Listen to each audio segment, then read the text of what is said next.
Perkembangan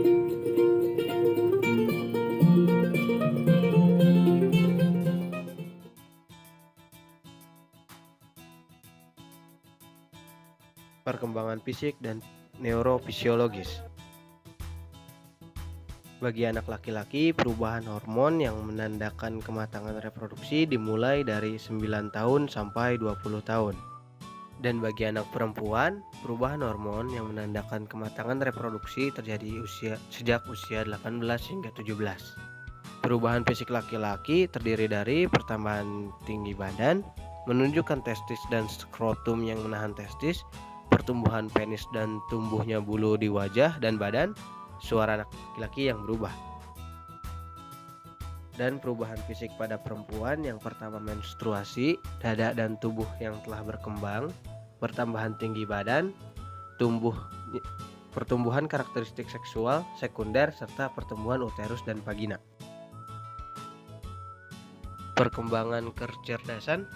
Yang pertama, mampu berpikir secara lebih abstrak dibandingkan sebelumnya, memberi penjelasan secara logis mengenai proposal verbal atau situasi hipotesis, berspekulasi secara bebas dan mendapat solusi dengan menganalisis masalah di benak mereka, dan bisa menyebut semua kombinasi kejadian yang mungkin dan bertindak untuk melihat kemungkinan yang mana benar-benar ada. Walaupun anak berusia 10 tahun ke atas memperlihatkan penurunan perasaan positif dan peningkatan perasaan negatif, namun perubahan ini bersifat relatif ya, dan remaja pun masih memiliki banyak saat-saat yang baik dan positif dalam hidupnya.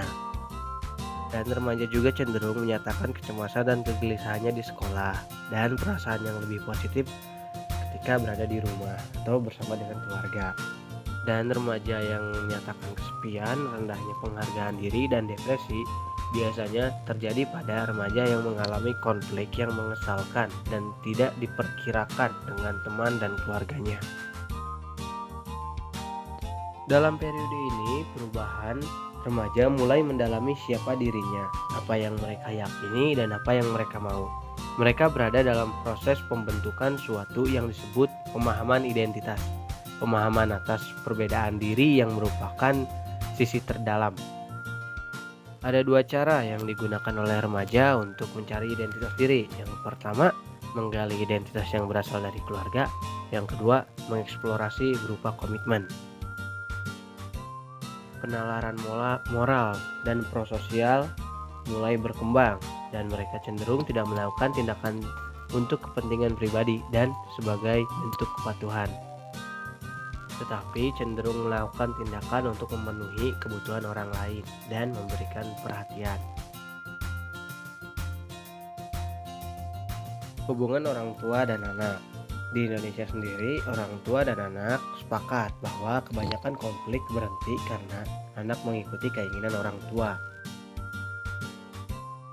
Orang tua dan anak juga sepakat bahwa remaja harus berbagi informasi di area di mana orang tua memiliki kewenangan, misalnya perilaku moral serta isu kesehatan dan keselamatan. Orang tua dan anak juga sepakat bahwa remaja menceritakan bagaimana mereka memanfaatkan waktu luang atau uangnya yang merupakan suatu yang sukarela dilakukan karena ini adalah hal pribadi. Lalu gimana sih peran orang tua pada anak remaja? Sadarilah bahwa anak menerima nilai moral dan sosial dasar orang tua dan kebutuhan akan keamanan dan aturan kesehatan. Ketika anak memiliki keyakinan tersendiri, itu bukanlah penolakan terhadap nilai orang tua. Sadarilah bahwa keinginan anak yang meningkat atas pilihan pribadi merupakan bagian dari proses pembangunan identitas mereka dan perpaduan pemahaman diri. Pilihlah perdebatan dan pilihlah hal yang paling penting yang tidak disepakati. Biarkan hal-hal kecil yang kurang penting berlalu. Berikan kesempatan pada remaja untuk membicarakan isu dan penjelasan mereka secara tenang serta penuh perhatian, karena diskusi tersebut meningkatkan kemampuan pembuatan keputusan mereka. Penelitian lain menyatakan bahwa di usia awal remaja, dukungan yang hangat merupakan hal paling penting yang menstimulus perilaku positif, dan di usia remaja selanjutnya melakukan lebih banyak dialog mengenai proses pemberian alasan akan membantu juga.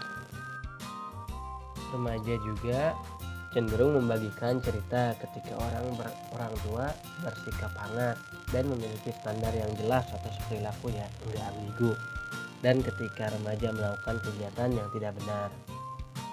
Dan yang terakhir dan biasanya terjadi pada anak perempuan, remaja menganggap orang tua sebagai sumber informasi pertama tentang perubahan seksual dan kesehatan seksual mereka.